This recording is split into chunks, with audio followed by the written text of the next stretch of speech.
did you first step foot in the kitchen? Like, were you 5 years old, or can you remember? Like, it's like another Bollywood story. Okay, tell me.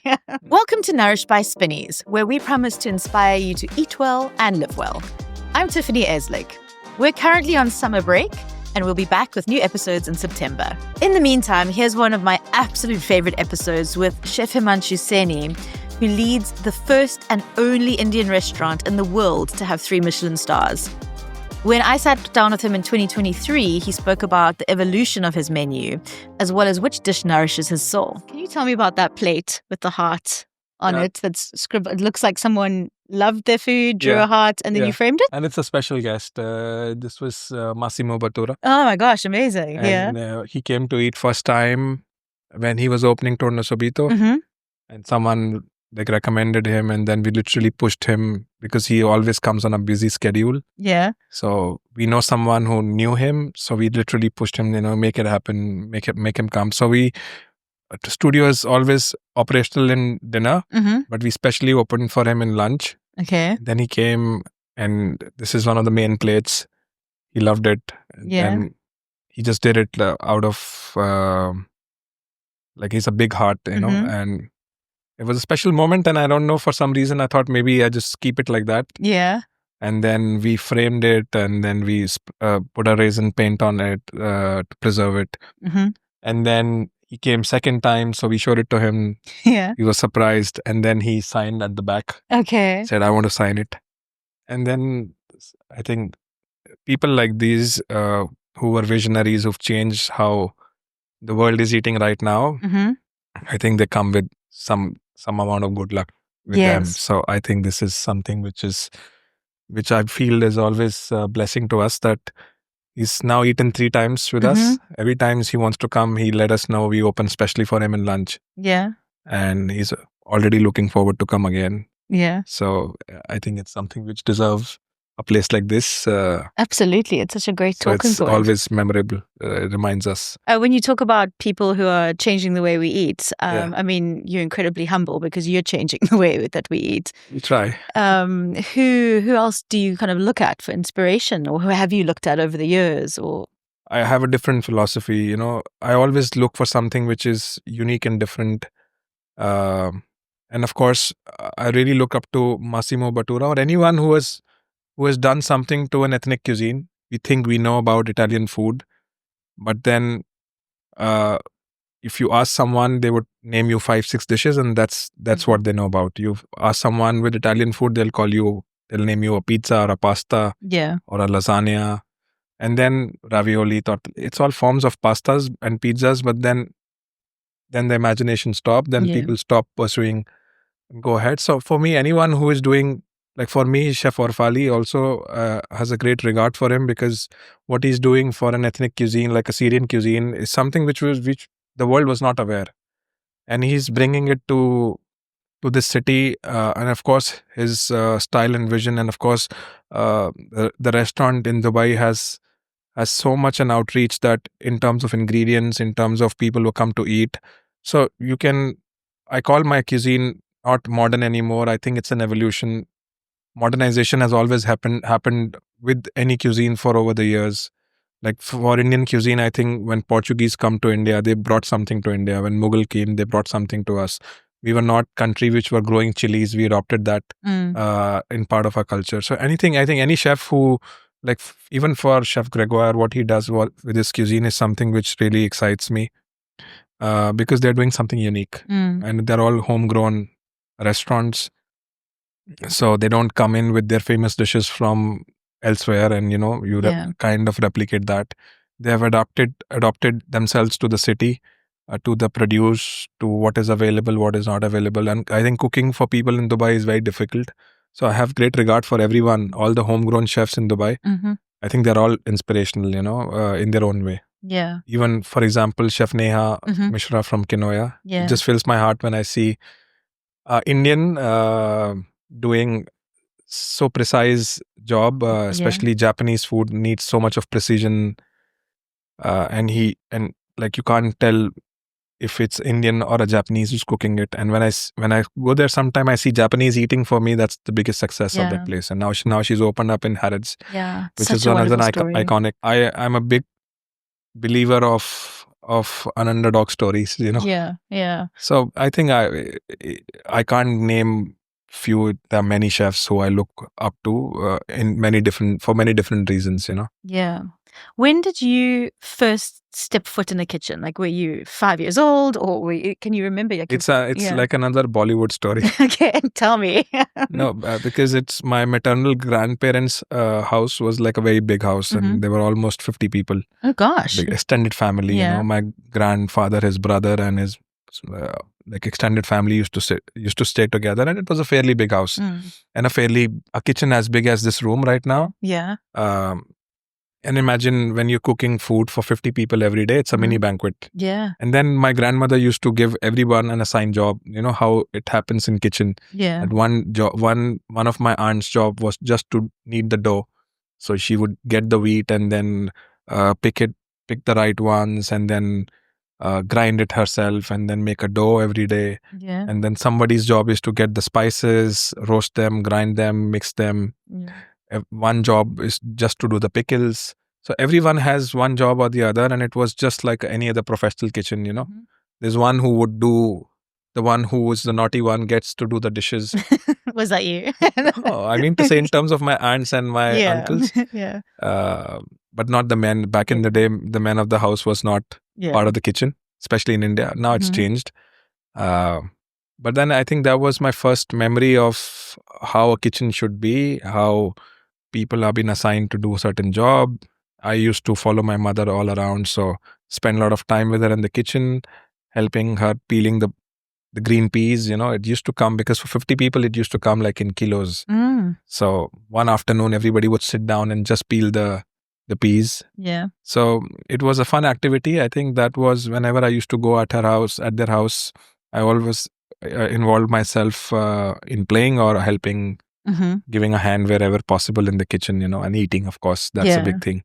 And, this is something which is from the older part of Delhi, Old Delhi, and which is still a foodie hub. There are shops there are street food vendors who've been carrying on from generations to generations, 100-year-old shops, sweet shops.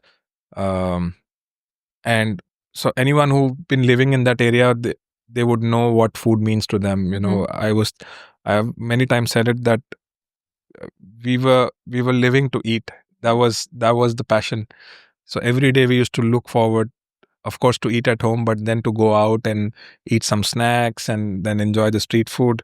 So it was very organically been narrated in my personality, in my sense, that we just a family who loves to go and eat out. And of course, my mother is a good cook herself. So, and then, growing up, I was never good in studies.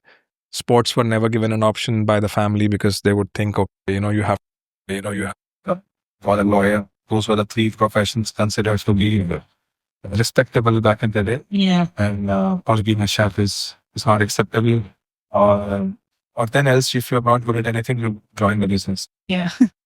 So I'm not good at anything else. And then after I finished my high school, I was only eligible enough to sit for the hospitality college exam.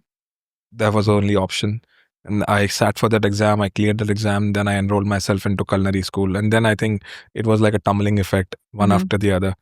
I engaged myself in this profession more and more. Okay. And it was very surprising, because I hated studies all my life. And the moment I enrolled myself into hospitality college, I could see that I started enjoying, my grades were improving. And it's something which I would do when I'm getting bored also. Go into the books, learn more about wines, because it was a 4-year degree program. So we've covered all the aspects of a hotel. So from front of the house reservations to housekeeping to kitchen. And in kitchen, you start with, the first year is always the French cooking. So you were learning basic soups and sauces, which was very boring. Don't mention this to Chef Gregoire, but in school it was quite boring. But then second year, started doing Indian food, regional Indian food, and that's how my interest was growing more and more. Okay. And then after school, I got it. I gave my interview for one of the first jobs interviews I've sat for, and I got the job, which was opening of Indian accent. Mm-hmm. So I think then I said many things. I didn't have to think much about it. It was just happening on its own, and I was just following it. Okay, and just Yeah. sort of tumbled from there. Yeah, yeah. And is that how you then started bringing in other influences into Indian cuisine? and yeah, because it's So Indian accent was one of the first modern day Indian restaurant, and then it was surprising for me because Chef Manish, who was my mentor, he has an Oriental background, so he's been running Chinese, Thai, Asian restaurants, and it was also his first Indian restaurant. So it was very surprising when he started cooking Indian food. I could see oyster sauce in the kitchen. I could see soy sauce in the kitchen.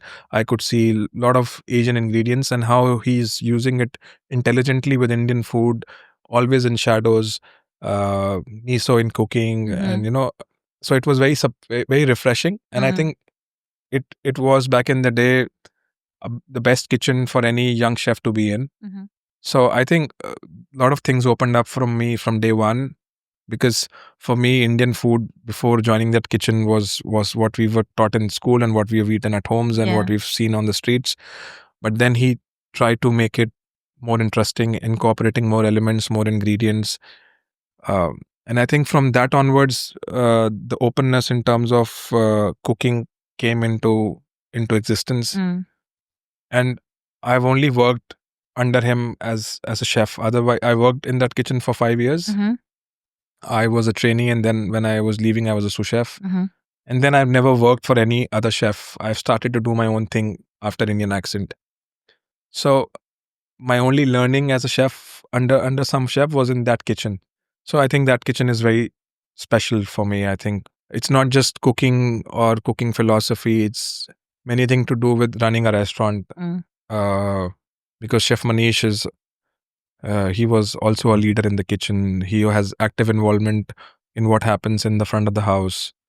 So I get everything what I need to know to run a place from that restaurant. So that restaurant and him is always a special mention, because my career would have been completely different if it's not with him to begin with. Yeah, I think just having known you over a number of years, not incredibly well, but I know you, and having eaten at your restaurant when it was in the last location, and now like you bring this air of calmness always. And whenever you step into the room, you feel calm as a guest. So is that one of your like do's that you're very conscious of? And what is your ethos of running a restaurant? In terms of how to run a restaurant, we have set ourselves certain philosophies and rule. The first biggest rule we set for ourselves is that we will only cook what we love to eat ourselves. So coming in from North India, and mostly all the chefs in the kitchen, they are North Indians. And North Indians, trust me, they're not good fish eaters. Okay. Of course, there is freshwater fishes up in the north, and it's amazing. But then it was not something which was really part of our culture.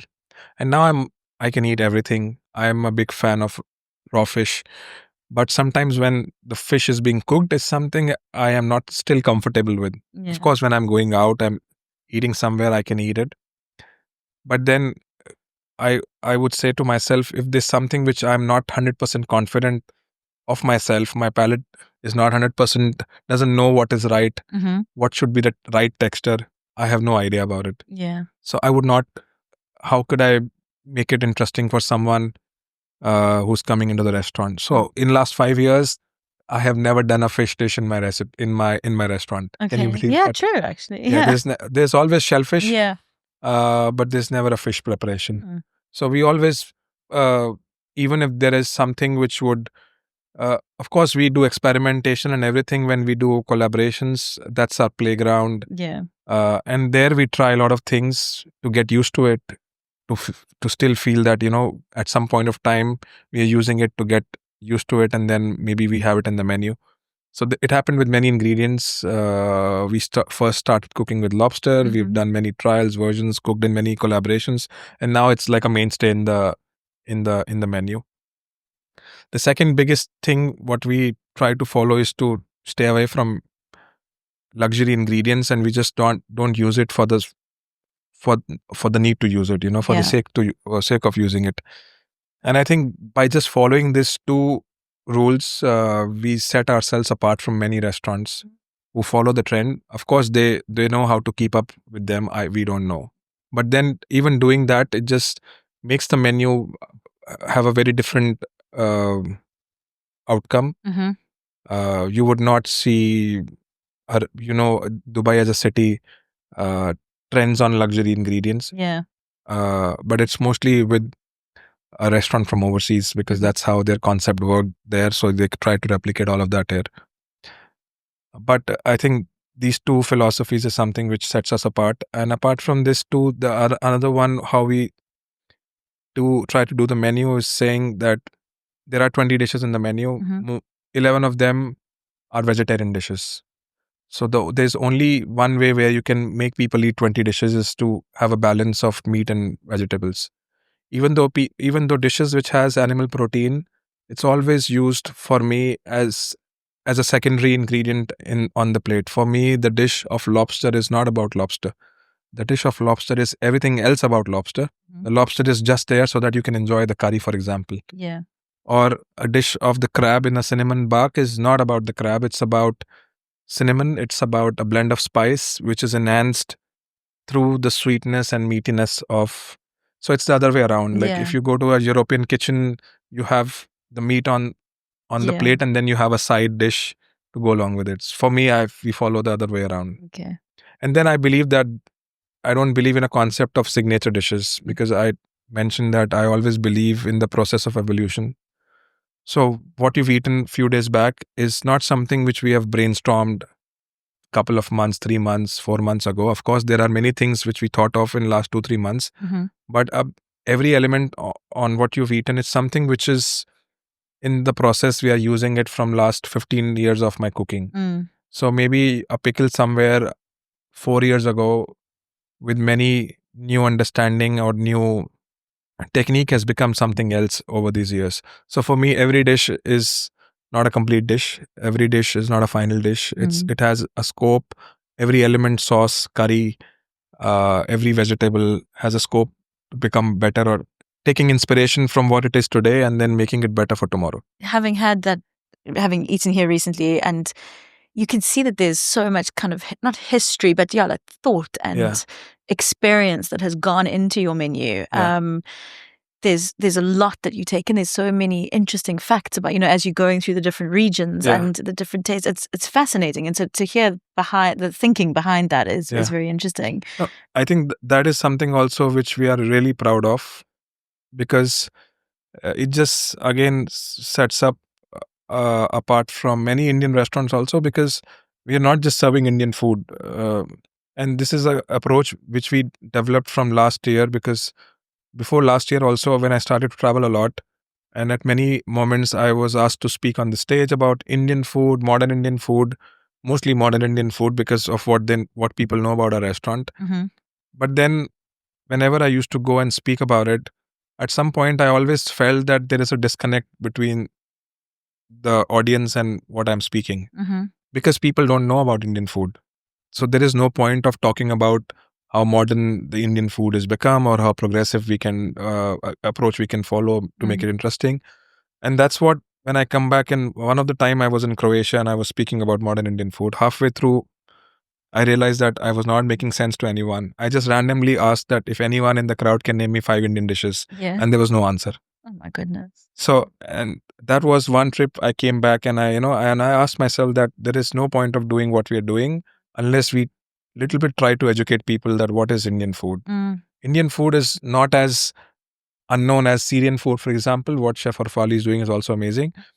But then again, it's a very stereotypical narrative about Indian food. It has to have a curry, or it has to be hot. It has to have a bread or a kebab or a rice. And then for me, Indian food is something which cannot be described into 1 sentence, 2 sentence, few words. It's not possible. For me, it's as diverse, as big as Chinese food, where a Cantonese is totally different with Sichuan or any cuisine. So, and that's how we developed this approach that, we initially last year we did the regions, but we did it with north, west, east, south, which was, I think, a good step to begin with. And then after 1 year, we thought we go with actual physical dimensions, where we can actually give a lot of sense to the ingredients, that why it is being used in this region, why it is being grown more here, why there is a lot of seafood in all the coastal. Of course, it makes sense. But but I think that is something which is really pushed us. It's a difficult approach because otherwise, I had dishes uh, in our in our library which are better dishes than what I served you. To be honest, there are some dishes which are amazing tasting dishes, but I couldn't just put it anywhere in the menu. Back in the day, I could have a list of 15 best tasting dishes in my menu, but now it's not even about that. It's about getting the right dishes for the right region. It's about to get the balance right, because you're serving 20 dishes, to get the portions right, to get the mouthful, the bites, everything in right proportions. So we've made it difficult for ourselves going forward, because it's going to be more challenging going forward. But I think it's the right approach. Yeah. Every time now a guest eats in our restaurant, they say that, we've learned something about the country. And it's probably the only Indian meal or Indian restaurant which would have no bread or a rice. Yeah. Which is, of course, you can get many places. So That's refreshing. We try to stay away. Yeah. Because then you end up being like that. And also, Indian food, which is popular out of India, I'm leaving Dubai and London out because it has more awareness about Indian food. But everywhere else, people refer to Indian food as a North Indian food. That's the only genre which is popular. Yeah. But then there is so much to offer from other parts of the country. The South India is, for me, is a treasure in terms of cooking also, but it's something which is not explored to its potential. And yeah, these are few things which we've set for ourselves, and I think it's very important to have such philosophies for the restaurant. And even as I told you that we have almost 11 vegetarian dishes. Even the one with proteins, the importance is given to other things than the animal proteins. And the other thing about myself is that I've come from an agricultural background. My father and my great grandfather, they've always involved in they've come from agricultural backgrounds, and so I've spent a lot of time around. For example, I was telling you we used to peel the pea pods, and so like this we used to do many activities. And there's always, my dad used to come home with a lot of fresh produce every day, which is probably the ones which is not been sold on that day. He was not the vegetable vendor, but we used to have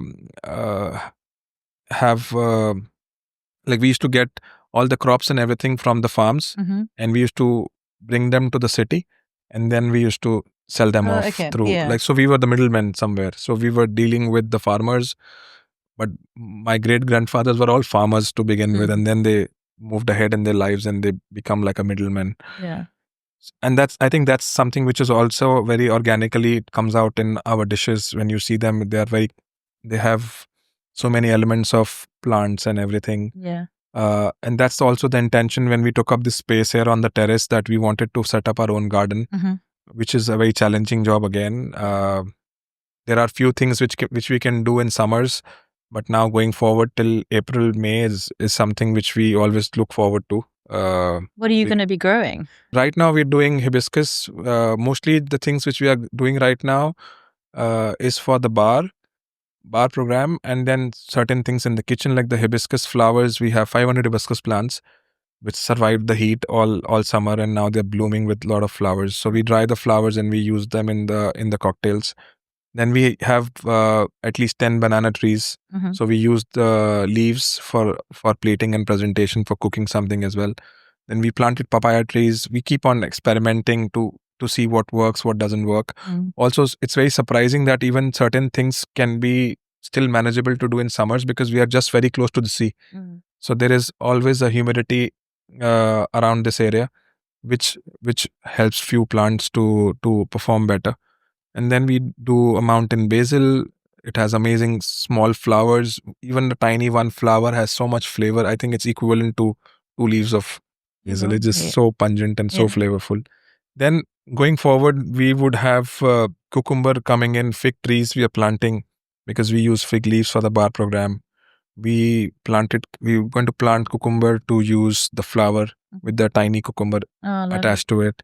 Then marigold, we use both the flowers and the leaves. Then few flowers, dianthus, fennel flowers. So we grow fennel. We grow some chilies. So we can't do everything. It's a good terrace, but still we have to do everything. And mostly, to be honest, it's not everything what we going to grow is going to be utilized in our kitchen. It's mostly being there for bad days. If I start using whatever produce we have on the terrace, it's going to be gone in a week. And then we can't wait for 10 days. So it's all been set up in a way where we don't have to depend in terms of and supply being missed, because a lot of times we have produce which is expected to come and then for some reason it is not there, and we have a set menu. The menu is already printed, so we can't write in the menu and something is not available from it. So it's mostly for the bad days, and of course for dishes where we have to use small things and not in quantity, but small things, and we need the quality. So we try to plant those like nasturtium leaves and flowers. We would already source the seeds, and so great. Nasturtium used to be one of my favorite things as a child. I used to go into the garden if I had like a sore throat and then suck the nectar from the flowers, and it really used to help. So, and even sometimes the one which you usually get in Dubai, they're one grown through aquaponics and hydroponics, and they are not as flavorful as the one which grows from the soil. The one which grows from the soil is a bit pungent, is a bit peppery, and sometimes the one which we receive like locally, which is available most of the places, is just to be used for garnishes and decoration. It doesn't really give you those flavors. There's one we get, the big nasturtium leaves. We get it from the Alps, and it's from the wild. So you see how flavorful and how pungent it is, peppery in flavor, crisp. Oh, amazing. Another aspect of our cooking is something to do with the broths. Yes, you are the king of broths. Like when I knew I was coming, I was like, I'm so looking forward to having more of your broth. And I think it just started out of nowhere, to be honest. We just did one time a broth preparation, and it just been loved by everyone. So we thought, okay, we explore another direction. Because that's not actually really Indian cuisine, right? No, there was like, you can say soups, but of course the way we prepare, it's not soups. It's like bouillon. It's like literally cleared, sometime not. It's a very delicate preparation, and it's not something which is common to Indian restaurants. But what we do, we try to bring out Indian flavors in something which is a hearty liquid. And now we have our own application to do it. I think broths are simple, but it's very complicated also, because when you're cooking them, you can't pre-prepare from advance, because it just a broth changes complexion, flavor, taste, aroma every minute. So if you cook for a bit long, then it loses everything. If you're cooking less, then you're not utilizing the full potential. Of course, we prepare the base batch in advance, but a lot of spices and everything has to go at the right moment.